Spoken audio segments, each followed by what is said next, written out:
Hello friends, welcome to my YouTube channel. So friends, कैसे हैं आप सब लोग। So friends, growth and development का जो सिद्धांत थे वो आज हमने कंप्लीट करने हैं। Principles of child development and growth की प्रिंसिपल्स यानी सिद्धांत, विकास और वृद्धि के सिद्धांत क्या क्या हैं उसके बारे में आज हम पढ़ेंगे। तो पहला सिद्धांत जो है, जो प्रिंसिपल है, वो है principle of similar pattern. Principle of similar pattern यानी कि एक जैसा पैटर्न जो है डेवलपमेंट फॉलो करता है। Development follow same pattern. For example, baby of lion same age lion, यानी कि जो लायन का बेबी होगा वो लायन जैसा ही होगा, ना कि डॉग जैसा होगा या कैट जैसा होगा। जो लायन का बेबी है सेम एज लायन, यानी वो लायन के जैसा ही होगा। अब मैंगो ट्री है, मैंगो ट्री पर मैंगो ही लगेंगे, ना कि ऑरेंज लगेंगे। तो ये हो गया सिमिलर पैटर्न। जो प्रिंसिपल है वो कैसा है, सिमिलर पैटर्न है, एक जैसा जो है वो सिद्धांत जो है वो एक जैसा पैटर्न फॉलो करता है। अब नेक्स्ट आ जाता है हमारा development proceeds from general to specific. कहने का मतलब है कि जो विकास है वो बढ़ता है कैसे, सामान्य से विशिष्ट की तरफ, सामान्य से विशिष्ट की तरफ जाता है। जैसे the child first learns general things and it is only afterwards that he learn specific और पर्टिकुलर थिंग्स। जैसे छोटा बच्चा पहले बैठना सीखेगा, फिर उसके बाद वो उठना सीखेगा, फिर चलना सीखेगा, फिर उसके बाद वो भागना। ऐसा थोड़ा ना कि बच्चा बैठा और तुरंत भागने लग गया, नहीं, ऐसा नहीं होता है। पहले वो सामान्य चीज़ें सीखेगा। पहले वो सिटिंग, पहले वो क्या सीखेगा, सिटिंग, उसके बाद स्टैंडिंग, उठना, उसके बाद वॉकिंग, चलना, उसके बाद आ जाएगा रनिंग यानी भागना। यानी कि एक एक करके जो है वो चीज़ें सीख रहा है। पहले वो सामान्य चीज़ें सीखेगा, उसके बाद जाकर के वो अपनी चीज़ों में पक्का होगा या अपनी चीज़ों को विशिष्ट तरीके से कर पाएगा। तो so development proceeds from general to specific. General to specific मतलब सामान्य चीज़ें पहले, उसके बाद विशिष्ट चीज़ें बाद में होंगी। सामान्य से विशिष्ट की तरफ बढ़ना। Next is development is continuous. जो डेवलपमेंट है वो कंटिन्यूस चलने वाला प्रोसेस है। यानी ये प्रिंसिपल क्या कहता है कि डेवलपमेंट जो है वो कंटिन्यूस चलने वाला प्रोसेस है। यानी कि हमारी जो डेवलपमेंट है वो बर्थ से लेके डेथ तक चलती है, यानी जन्म से ही डेवलपमेंट शुरू हो जाती है और ये हमारे मृत्यु तक यानी कि एंड टाइम तक ये डेवलपमेंट जो है वो कंटिन्यू चलती रहती है, ये स्टॉप नहीं होती। हाँ, ग्रोथ जो है वो स्टॉप हो जाती है एक सर्टेन पीरियड ऑफ टाइम में, बट डेवलपमेंट जो होती है वो लगातार चलती रहती है। नेक्स्ट प्रिंसिपल क्या है हमारा, नेक्स्ट प्रिंसिपल है हमारा principle of discontinuity. Principle of discontinuity means कौन सा सिद्धांत, क्रम तोड़ने का। अब क्रम तोड़ने का सिद्धांत क्या होता है, तो चलिए पढ़ते हैं। There is a rapid growth and development in infancy stage but in childhood it becomes slow and then in adolescence further rapid development occur. देखिए, अब प्रिंसिपल ऑफ डिसकंटिन्यू क्या कहता है कि देखो, इन्फेंसी स्टेज में जो बच्चा होता है बहुत तेज़ी से बढ़ता है। उसके बाद जब चाइल्डहुड होता है, अर्ली चाइल्डहुड पीरियड में वो थोड़ा सा स्लो हो जाता है, उसकी ग्रोथ जो है वो थोड़ी सी स्लो हो जाती है। उसके बाद एडोलसेंस में फिर दोबारा से वो तेज़ी से बढ़ने लगता है, जो उसकी फिजिकल ग्रोथ है वो बहुत ज़्यादा तेज़ी से होने लगती है। तो वही हो गया प्रिंसिपल ऑफ डिसकंटिन्यूटी यानी कि क्रम तोड़ने का सिद्धांत। यानी पहले बच्चा बहुत तेज़ी से ग्रो कर रहा है, उसके बाद सडनली वो स्टॉप हो जाता है, धीरे धीरे ग्रो कर रहा है। उसके बाद एडोलसेंस में अगेन इन्फेंसी वाली क्वालिटी आ जाती है। इन्फेंसी में जैसे बच्चा जो है बहुत तेज़ी से डेवलप करता है, वैसे ही एडोलसेंस में भी ग्रोथ एंड डेवलपमेंट जो है वो रैपिड तरीके से होती है। तो ये सिद्धांत हो गया आपका प्रिंसिपल ऑफ डिसकंटिन्यूटी यानी क्रम तोड़ने का। पहले तेज़ी से बढ़ना, फिर धीरे चलना, फिर उसके बाद तेज़ी से, फिर दोबारा से तेज़ी से चलना। नेक्स्ट हमारा सिद्धांत है प्रिंसिपल ऑफ प्रेडिक्टेबिलिटी। मतलब सिद्धांत कौन सा, पूर्वानुमान का। पूर्वानुमान यानी कि पहले से किसी चीज़ का ज्ञान कर लेना। तो पूर्वानुमान, development is different in different individual we can predict. यानी कि हर एक इंसान में जो डेवलपमेंट है वो डिफरेंट है, different in different individual. Development जो है वो अलग अलग तरीके से होती है, हम इसे प्रिडिक्ट कर सकते हैं। इट इज़ पॉसिबल यानी हम उसे जान सकते हैं, पूर्व अनुमान हम उसका लगा सकते हैं। कैसे, it is possible to predict the aptitude और intelligence of a person based on aptitude intelligence test. तो हम किसी का भी कौशल, एप्टीट्यूड का मतलब हो गया कौशल, इंटेलिजेंस मतलब बुद्धिमत्ता, किसी की भी इंटेलिजेंस को और एप्टीट्यूड को हम लोग माप सकते हैं, मेजर कर सकते हैं। कैसे? एप्टीट्यूड इंटेलिजेंस टेस्ट के द्वारा। यानी हम जान सकते हैं कि बच्चा कितना पढ़ने में तेज है या कितना स्लो लर्नर है या कैसा लर्निंग उसकी कैपेबिलिटी है, ये प्रिडिक्ट कर सकते हैं।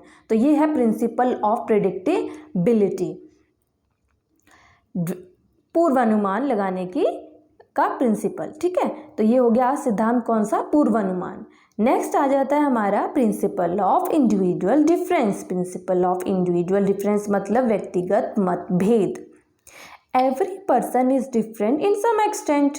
हर एक इंसान जो है अलग है, चाहे वो आप फेस की बात करो या आप मेंटली आप जो है व्यक्तिगत की बात करो, तो हर एक इंसान जो है अपने आप में अलग है।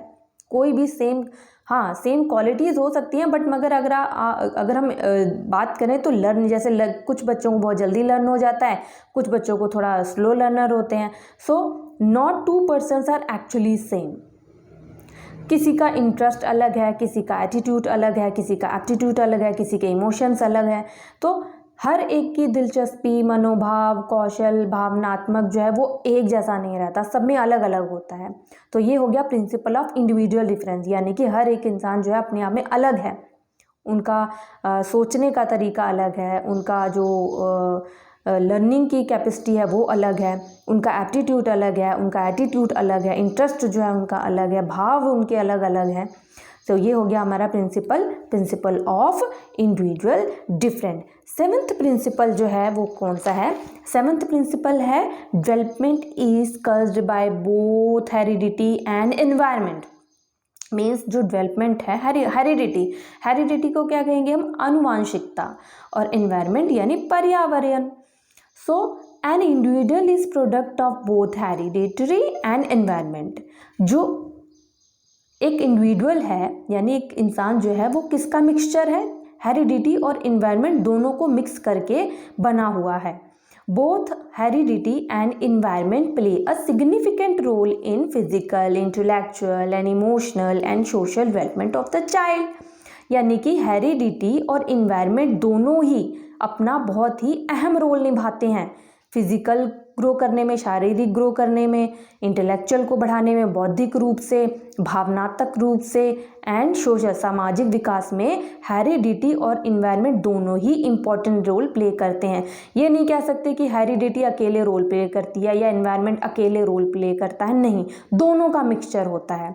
Development is caused by both heredity and environment, both दोनों का मिक्सचर होता है। Next is principal of inter related development. Means कौन सा सिद्धांत? परस्पर संबंध का सिद्धांत। तो परस्पर संबंध किसका है? PCSE। P मीन्स फिजिकल, शारीरिक, और C मीन्स कॉग्निटिव यानी कि बौद्धिक, सोशल यानी कि सामाजिक, E इमोशनल यानी भावनात्मक। तो PCSE आर इंटर रिलेटेड, यानी कि ये एक दूसरे से पारस्परिक संबंध है। इन सभी का फिजिकल, कॉग्निटिव, सोशल, इमोशनल, ये सब चीज़ें आपस में एक दूसरे से संबंध में रहती हैं। For example, if cognitive is not good then it affects the physical development. अगर आपका संज्ञानात्मक विकास अच्छा नहीं है तो उसका असर जो है वो आपके शारीरिक विकास पर भी पड़ेगा। इसका मतलब है कि ये सारी चीज़ें जो फिजिकल, कॉग्निटिव, सोशल, इमोशनल, ये एक दूसरे से जुड़ी हुई हैं।